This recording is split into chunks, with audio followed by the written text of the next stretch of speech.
Oh, hey, we're on. It looks like we're on, guys. We're on now? Oh, okay. Hi. We're live again. I'm John. I'm John. This is our other brother, John. This is our other brother, John. Also known as Nice Hands Nick. Show him the hands. Look at this guy. Woo! Yeah, Nice Hands Nick. So he's not going to be making smart-ass comments in the comments thing here today. That is true. Going to have to do it live instead. Yeah, I can do that. Yeah. Yeah, that could be good. So I have notes, because I can't remember anything.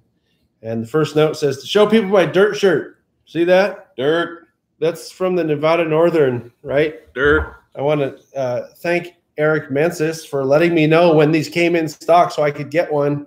That's Dirt the Shop Cat. You should go get yours too from the Nevada Northern. What is it? General store website thing. It's nnry.com, I think. Might be .org, but go look. The RDC video came out yesterday. That was the Southern Pacific, the SP10 that we went and checked out a few months ago. Yep. That was a cool experience. And the video already has well over 2,000 views, which is pretty good for barely been on a day, right? Yeah. So thanks for watching. Nice. Yeah, it's a cool video because it has interviews with people that actually worked on the car, which I thought was pretty fun. And if you like that, a lot of people have said that, oh, you need to interview more people. If you liked that content with people who worked on the machines talking, check out Working on the Yosemite Valley. You can search for that on the TSG YouTube channel. And that's a half hour or so of a Yosemite Valley brakeman talking about his experiences working. So you probably enjoy that too. Also, just mentioning a couple things here before we get into. John brought some stuff that he wants to show, and Nick's going to tell. Yeah, Nick's going to talk about some projects that he's working on. But wanted to talk about 20,000 subscribers happened. That was this month, early this month. It was August 3rd, I think, or August 4th, and I was actually out in Ely filming the Nevada Northern, and saw that it had happened at about 10:45 at night. And I got all excited, and then I couldn't sleep. Okay, well, I actually did sleep, but I still got excited. So because of that, I've been working with my top secret business advisor on the page. It's probably going to launch first thing next month. Soon. Yeah, sometime real soon. So that's the only stuff I had to mention, just as sort of. Thanks, everybody. Yeah, housekeeping stuff. So we'll talk to you next time. And just kidding. So I also wanted to talk about something that we've been doing on these live webcasts is sort of updating everybody on the South Bay Historical Railroad Society, which is where we come from. Thanks, guys. Coming live from the SBHRS boardroom. And so what's been happening at the SBHRS, man? Stuff. What kind of stuff?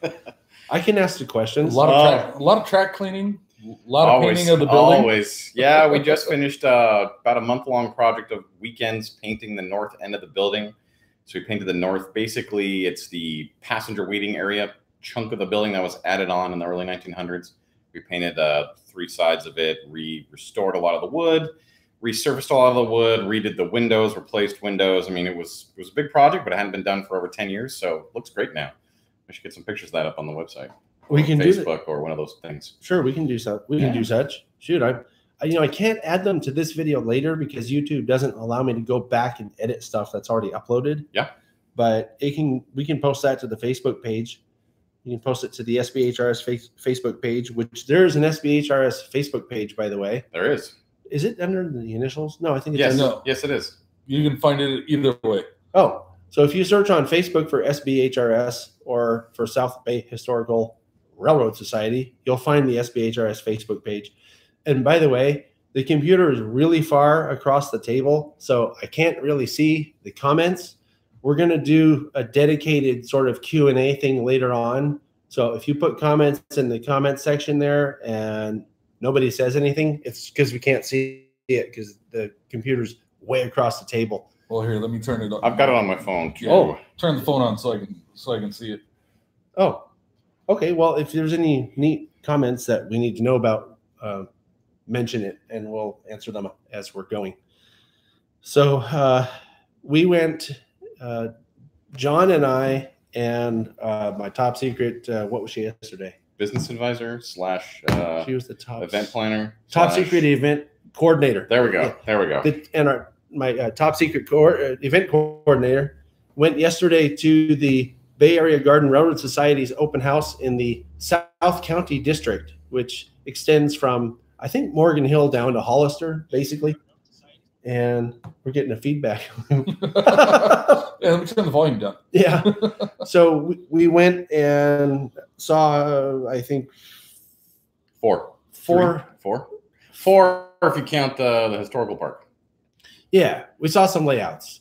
3 of them were garden layouts. We started up in Morgan Hill, found out that one of the layouts was closed, sort of no one really told anybody. There was just a sign there when we got there, which kind of sucked, but we found a donut shop on the way out of Morgan Hill that made everything better. Yeah, it made everything a lot better. So we had some donuts. It's hard to argue with that, right?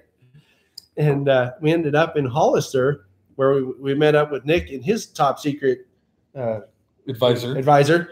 And we ended up at the Hill residence, which is where the San Benito Southern Garden Railroad is. And you may remember that it was Kevin Hill and Curtis, his dad, run that railroad. And there's actually a layout tour that's on the channel here for San Benito Southern, if you want to see it. That layout tour, though, is going to have to be updated because they've added all kinds of stuff to it. And what were your impressions, John, of the layouts that we saw yesterday? I thought they were all really well done. I mean, it was impressive how much some people got in a compact space, like with detail and just, structures. Some of them, you could tell they'd done several layouts up to that point, so they were really refining their techniques, and things were very smooth and everything ran very well. No one seemed to have any problems. I was impressed by that, because I know with our open houses, it's tough to get things to work well for an hour, let alone 10 to 12 hours. Yeah. What did you think about the San Benito Southern? You hadn't seen that in person, had you? No, I actually hadn't. Very nice, very well detailed. My advisor started saying if I had a bigger backyard, I could do G-gauge myself. What do you need a bigger backyard for? Just do it. Yeah, true. True. But yeah, no, the Hills were very nice hosts, and we had a great time. And then also when we went down to the Historical Society and seen that little itty bitty N scale layout with their decent size HO layout, it was a good day. Yeah, Nick's talking about the what is that called? The San Benito Historical Society Park.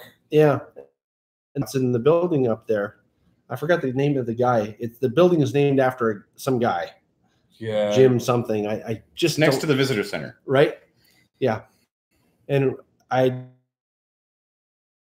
think it was Will. Yeah, there was one guy who was still working. Apparently everybody else had left, but luckily for us, somebody was still there. And we got to go in and check out what they're doing. They're still kind of in their early stages of getting stuff set up. Some of the layout was scenic, not a whole lot. Right. But it seemed great. I mean, it seems like no matter where you go, there's always a group somewhere in some old historic building, with some kind of layout going on. And it's pretty cool. One of the other things that I found interesting about that layout is it's another story of one of these groups that got evicted from a fairgrounds, which seems to be a very common thing too. I've heard that story many times over the past few years. So something I had mentioned about the garden layouts was I think that all of the garden layouts we looked at yesterday they had a lot of stuff in common. They were all very well made. They had lots of nice shrubs and bushes and stuff, miniature trees and all that. And they all had 2 loops. They all ran on track power. And the second, right? And the second loop every time was a logging loop, and it ran shays. All 3 layouts. Those Bachman shays are really popular. They are. Yeah. Right. So something else that was kind of cool was I got to see Kevin Hill's Bachman shay running for the first time really well with the DCC components that we installed. That's a video that's going to be coming out sometime in the near future on the channel. So that's something else to look out for. Yeah, I was actually very impressed with that decoder. Yeah, it sounds really good, right? It sounded really good. Yeah, it has a Soundtracks Tsunami 2, I think. Yeah, Tsunami 2, and some of the features in there were nice. And it ran pretty much all day with no problems. Yep. I mean, no hiccups, no stops. It was great. No overheating, nothing. Right? About 12 plus hours. Yeah. Yeah. It was really cool. And that's the other thing that all the layouts had in common was they all ran track power. And I didn't see any stalls anywhere, really. So it was a good day, I think, overall, and a lot of fun. And thanks to the Hills for having us. That was really great. Anyway, so we have some show and tell here. I think John brought some stuff. So I'm going to pull the computer closer to us so that we can kind of look at this little setup that he has here. Okay. And you can get your stuff ready if you're going to talk about something too there, Nick.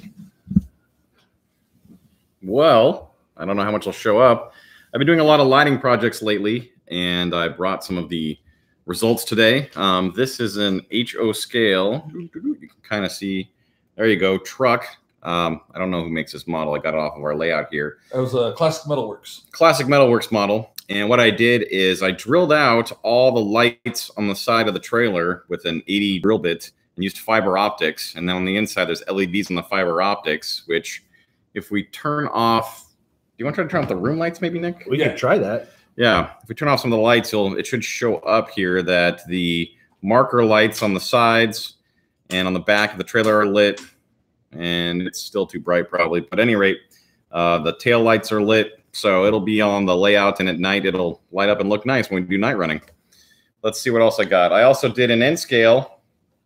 I've been doing marker lights using surface mount LEDs, which are 0402 LEDs. And it's a separate green and red LED on each side. And there's lights on the inside too. I basically use a big capacitor in these things, and you don't get any flicker, and the lights stay on for quite a while after you pull it off of the track. Here's another caboose I did an N scale with just the red marker lights on the rear. Are not quite showing up to. Yeah, we have to get some like zoom in shots. Oh, there you go. Ooh, there you go. Kind of see it that way. This doesn't have as big a capacitor, so they don't last quite as long. Also did the same thing in HO scale. HO scale, it's nice because you can actually get the markers pre-made with the green and red lenses. Almost there you go. Try to shade it. And their lights are not actually flickering. That's the camera. But again, it's got a nice big capacitor. Lasts for quite a while of track power. It does have lights on the inside, but they don't show very much on this model because it has window shades. So yeah, and then I don't know. Let's see if this will run off of my battery here. I've also been doing lighting for scenery on both N scale and HO. Yeah, John's been adding a lot of lights to the layouts here. It's just been fun, you know. But here you go. Yeah, all right, this was up. And this is just running off of a 9-volt battery. So this shows you how far LEDs have come.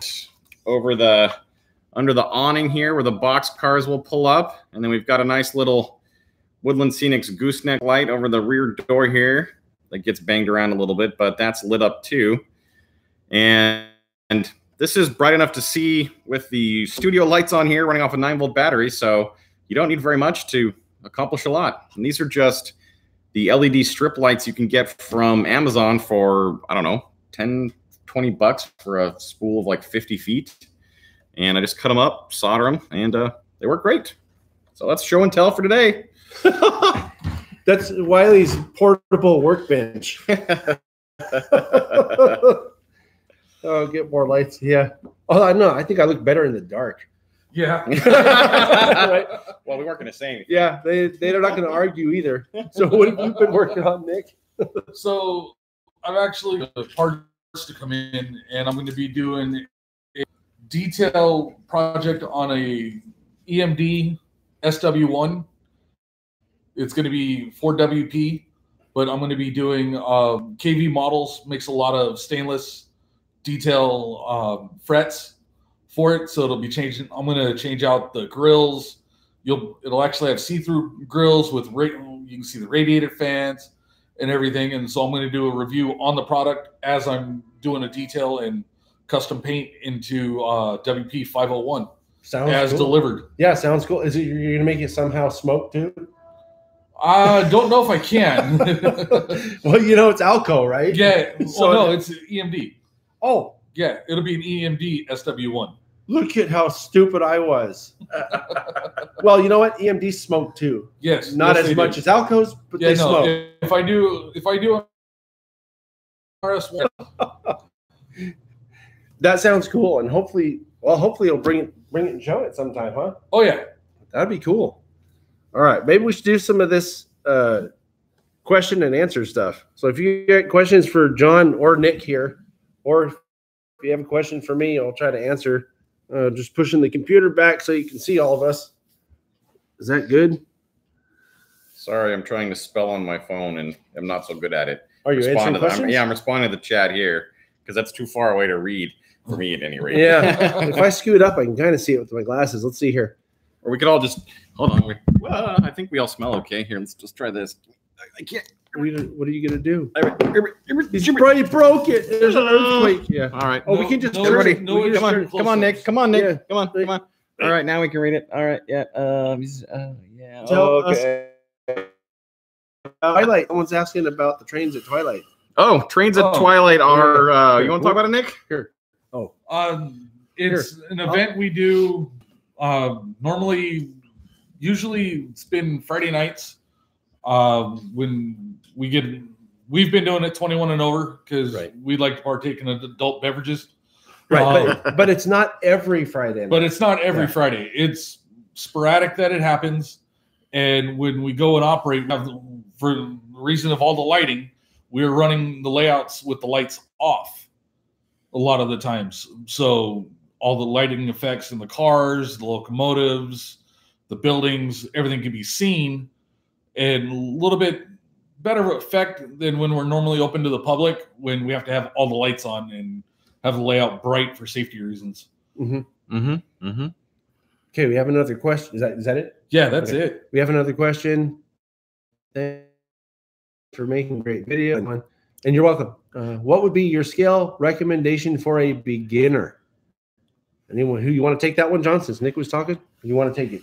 Well, what's your recommendation? We'll go to John after that. My recommendation would be what feels comfortable to you. I know guys who just started that will go start right off into Z scale, which is 101 to 220, because that's all they have room for.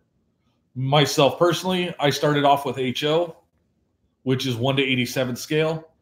Then I moved over to N just because I didn't have quite as much room for HO. But now I'm actually doing both scales a little bit of HO, a little bit of N, just to keep my eyesight sane. Right. Real quick, we're going to go to John, but there's one here that someone's asking, how many trains can you run on the N scale club layout? So you can give your recommendation and tell them that answer too. Our club layout has 3 main lines, all DCC. We can also run regular DC on one of the main lines if needed. But when we're running DCC, we can comfortably have 2 trains on each line, and one of the lines it's really easy to do 3.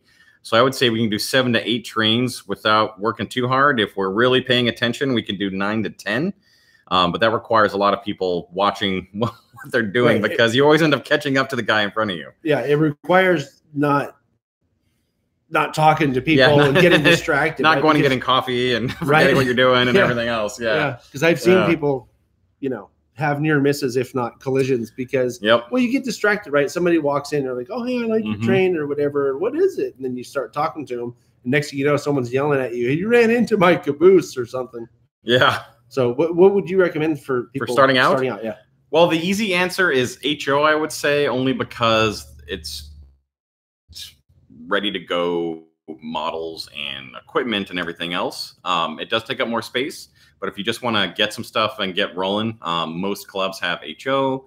HO is at all kinds of hobby shops, even hobby shops that don't do trains. When I got back into railroading, I actually got back into N scale first because it was sort of just the people I met and what I was working on. And now, like Nick, I'm doing N and HO, although predominantly still N. Really in HO, it's just been so I can do some more details or lights or things like that. I haven't really been trying to build out a collection. But having access to a club like this where it's got HO and N scale layouts, it's nice because you can, whatever train you feel like running that day and whatever scale, you grab that one and go.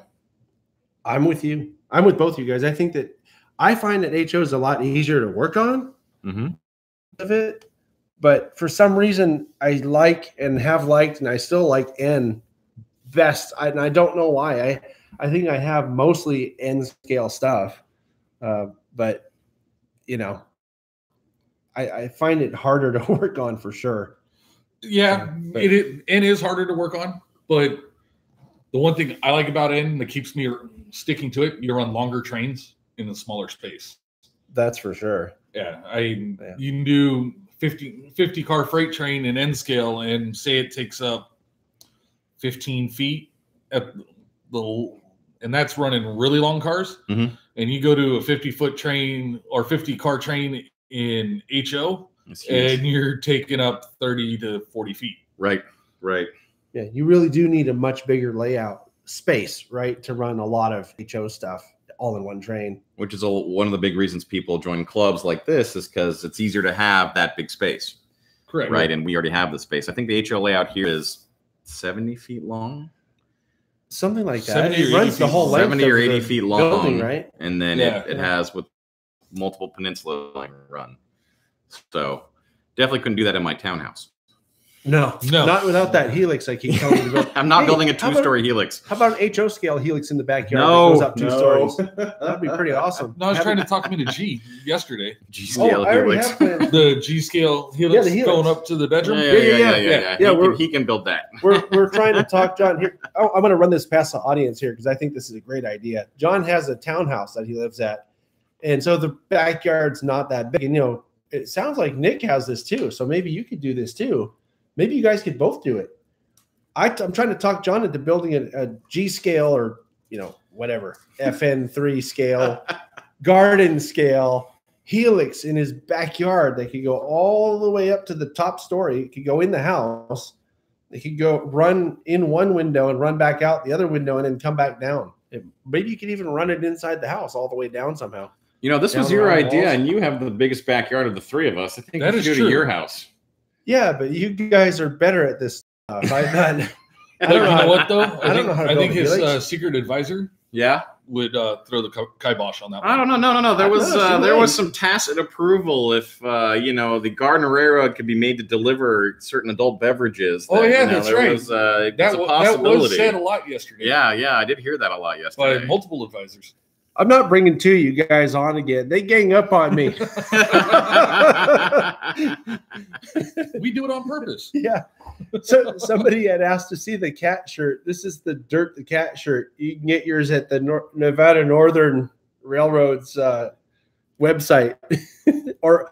or better yet, go to Ely. That was a great trip. So I guess we're probably not going to be doing a helix then, huh, John? Probably not. Yeah. Probably not. Well, you mentioned though that these guys both are talking about the layouts here at the club, and I wanted to mention that we did layout tours on both.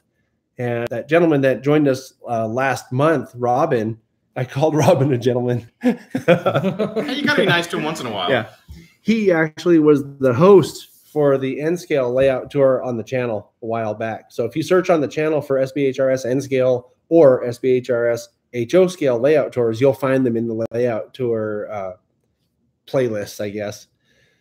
Okay, let's see what's going on here. You are in the middle. Yes, that happens. I suppose I could have set up over on the side there. We'll get creative next time.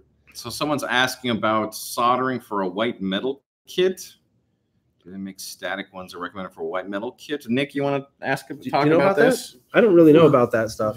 I've never soldered white metal. I usually use ACC crazy glue, and it works pretty well. Okay. So that's actually first I've heard about soldering white metal kits. Yeah, usually you can just super glue them, CA them together. Yeah, I think that's what if you need to do any sort of like brass soldering, a lot of people use a resistance soldering iron for that. There's all kinds of brands of resistance soldering irons. I think American Beauty is the brand that I've seen a lot of people use. You can still get them, I think, on eBay. They made that brand for me. I'm an American Beauty. Yeah. Anyway, someone wants to know about more modeling experience of Nick and John. So someone else is asking what your favorite era is to model. I'm kind of a transition era guy, post World War II, steam and diesel. I just like it. I didn't quite grow up with it. It was a little bit before my time, but I don't know. I just, early diesels, and I like steam quite a bit. That's another reason to do a little more HO than N scale, and N scale steam can be really finicky, especially when you do sound. Yeah, especially when you do sound. HO is a little easier to deal with, and it's easier for it to get pickup on the track. A lot more contact area on those wheels. So more weight too. Yeah, more weight too makes a lot of things easier. Yeah. Nick? So for favorite era, right now I am modeling a little bit before the transition era, more steam, a little less diesel, just right after World War II. I don't know why. I like the troop sleeper cars and everything. So I've got a bunch in N, and I've got a troop train in HO, and putting military movements together. How long have you been doing models? Since 93, 94. Since he was a wee lad. How long have you been doing models? Junior high. Oh. So what about you? I really got back into it probably 5-6 years ago. I did some stuff as a kid, but nothing, not a lot really. Yeah. That's kind of like me. Yeah. I had Tyco crap and just, kid stuff when I was a kid, and I liked it. But then I got into music and got away from train stuff. And then probably back in 2005, when I did that first video about Caltrain, kind of got more interested back into trains again, just, as a video topic though. But now I'm getting my hands dirty with the DCC installs, and, it is kind of addictive. I can definitely vouch for that. Yeah.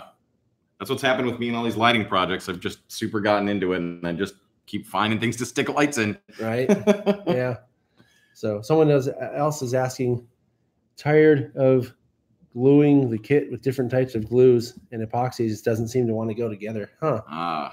I don't know why that would be. Maybe you need, there are ways to hold stuff together, extra little clips and clamps, and, you can use clothespins and stuff like that to hold stuff together. Maybe it's just not going together for you. Who said that? That's Max's Model Railway. Maybe you just need a better way to hold stuff together, because, if you're using the right type of adhesive, it will go together. You just have to keep the parts together, right? Yeah, with some glues like the ACC or Zap-A-Gap that you can get, there's a gel version. There's the gel version, but then there's the spray and the activator. Right. Accelerator. To set it a lot quicker. Yeah. So it might be that you're just not, holding the pieces together long enough, or it's possible you might be using the wrong adhesives. So someone was asking about, I think asking you, John, if you'd like to stick lights in a boxcar. I'm not sure why would you stick lights in a. Well, actually, I don't know about lights on the boxcar. There might be a prototype for that. There's a prototype for everything, it seems. Oh, boxcar cabooses. Well, there you go. But that's a caboose, and I'm going to do one of those. But what I do want to do is I'm going to have a boxcar with hobos standing in the little barrel fire as they're in there, like warming their hands, going down the rails. I figured out how to do that, so I gotta build that now. So that'll be cool. Is that an Arduino thing? It can be an Arduino thing. You can also just get pre-built little circuits.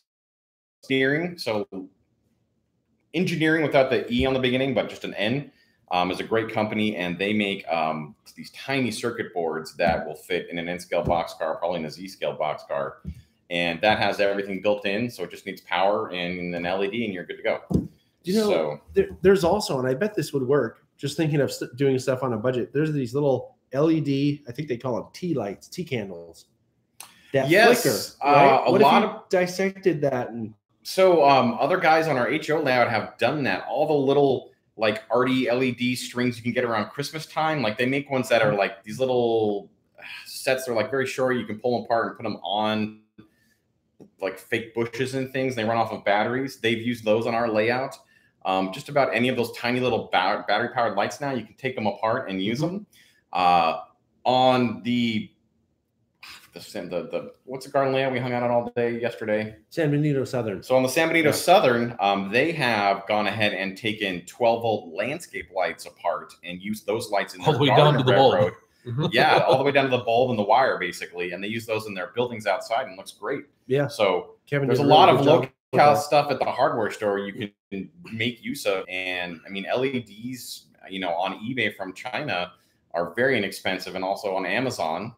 There's a couple of vendors on eBay I've used extensively, and great prices. A lot of times the LEDs come pre-wired with resistors, so all you have to do is hook it up and you're done. Yeah, hard to go wrong with that. Yeah. So there's some more questions popping up. Can you see what they are? Air Max 1 actually asked thoughts on Fremo layouts. Oh, that's a good question. You take that one. Fremo layouts, I personally do like. I'm actually a not too active member of Silicon Valley Fremo, and I'm also a member of NorCal Fremo. Silicon Valley Fremo is an N-scale group. They do most of the shows all the shows in the Bay Area, and they do travel. They were just at the N-scale Collectors Show or convention in Utah that John and John were at, and some of them were just at the NCS in St. Louis or Kansas City recently. The HO Fremo group, not too active around here, but if that is something you're interested in, you can look up at fremo.org, and you should be able to get all the specs and everything. And I personally do like it. It's single track mainline, and you don't end up with a racetrack like you do with N-Track or the HO version of the modules, Modutrack, and stuff like that. And why is that? Why do you not? Well, with Fremo, you've got no restrictions. They want curves. You go straights, and pretty much at the end of the layout, they do a reverse loop. Unlike N-Track, where you do a big loop. Yeah. It's a different standard. N-Track, the 3 tracks are the standard. Yeah. Fremo, the single track is the standard. Yeah, and with Fremo, it's designed to do a point-to-point style layout.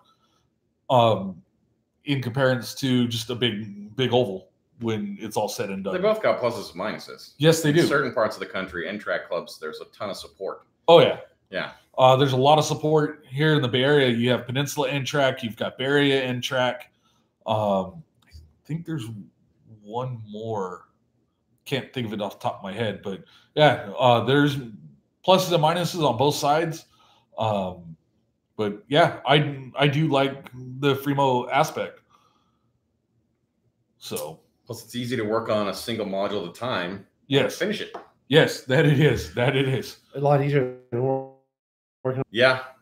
One thing stuff to do. One thing I've noticed about the modular layouts, and again, there's a layout tour on 2 different modular layouts on the channel in the playlist that's layout tours. One was a Z-scale layout that was the Bay Area Baz Boys, and the other one was the N-Track Peninsula. Yeah, Peninsula N-Track, right? So you can find those on. Oh, that's right. I did forget the Z-scale group. They do what they call bend track, which it's a double-sided module with double main lines on either side.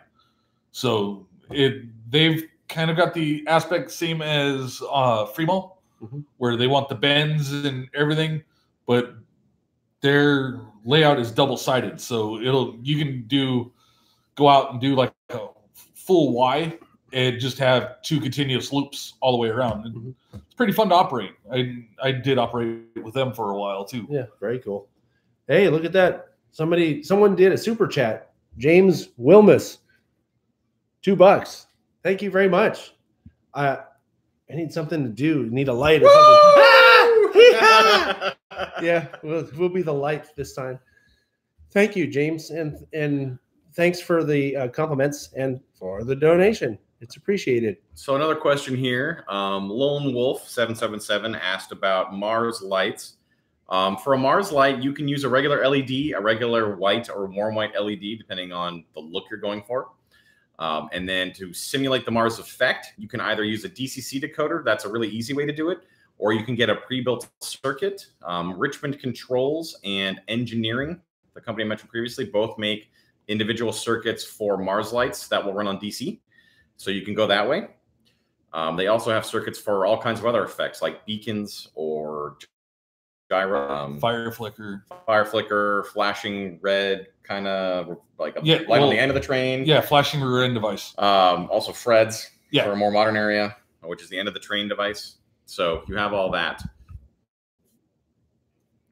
Okay. Sounds good.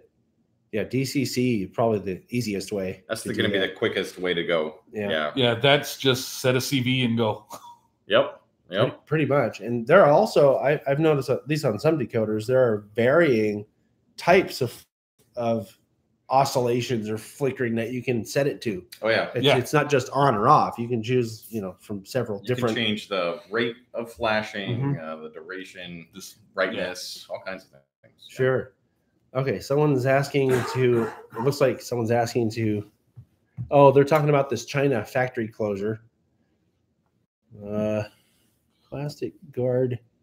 Oh, yeah, there are actually some pretty interesting questions here. I can see them scrolling past. So the plastic, train 1922, the plastic guard per se. See, nice hands. Nice hands, Nick. The plastic guard that a lot of people use around the layouts is just simple plexiglass that you can get from Tap Plastics. Best way to do it is just take the measurements you want and then just go down and they'll cut it to size, and they could even drill the holes. Tap Plastics is a local plastics company we have here. I think they do online sales as well. I'm not sure what it would cost to ship a big piece of plastic, but there's also probably other companies around the country and around the world that will do something similar. It's just clear plexiglass, or just clear styrene, 80 thousandths thick. Yeah, just clear styrene. Thicker. There's actually the top secret shopping advisor saying that Amazon sells those plastic sheets too. Oh, there you go. Oh, very nice. Yeah. All right. I've got to say though, guys, and I don't know, I think you've seen it, John. The HO scale layout at the Tri-City Society of Model Engineers in Niles has really thick plexiglass. Yes. And boy, does that look good.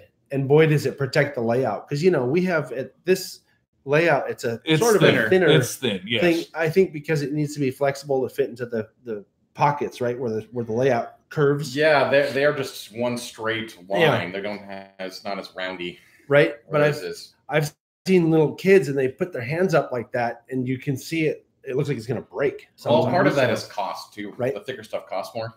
We might go thicker if we need to in the future. Yeah. Mm-hmm. All right. Let's see. Any more questions here that we can mention? Let's see. Imagine clear plastic, blah, blah, blah. I think these are people talking amongst themselves here. Dean says, love the cat shirt. Oh, right. Dirt the shop cat. Vegeta 667. Yes, you can buy clear plastic to make windows, clear styrene. I use it on buildings when I'm doing lights, and we use it in cabooses and other passenger cars sometimes if we have to. Did you say Vegeta? Vegeta. Oh, I thought he said Vegeta. I believe it's a Dragon Ball Z character. Oh. Yeah. Vegeta's 667's name is Ian. It is? Yeah. Well, I would not magically know that. Yeah. I magically know. Well, there you go. Yeah. Okay, so let's see here. I think we're good. Yeah. I think we're good. Who needs Nick when you have other people making comments? Yeah, pretty much, yeah. Here's someone's asking that I can take this question. How about this? Anything big happening this fall at TSG? I'm trying to think now. I don't have my calendar with me, so it's hard to answer questions like that. I can tell you that next month, the only thing I have scheduled right now, already on the channel, waiting to be released, is a garden layout tour of something called the Mystic Mountain. And this is a really large garden layout in the East Hills of San Jose. And it's large enough that the person who owns it runs operations on it, regular op sessions, like what you'd expect to see on an HO layout or on a N layout. So that's going to be the second Saturday of the month, which I think is the 8th. And then, so of September 8th.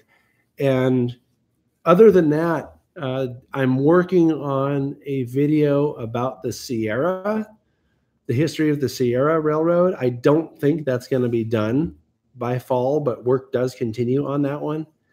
And the biggest thing is going to be, I think it's in the winter because it comes out around Christmas time, and it's what's referred to as the annual Steam Special.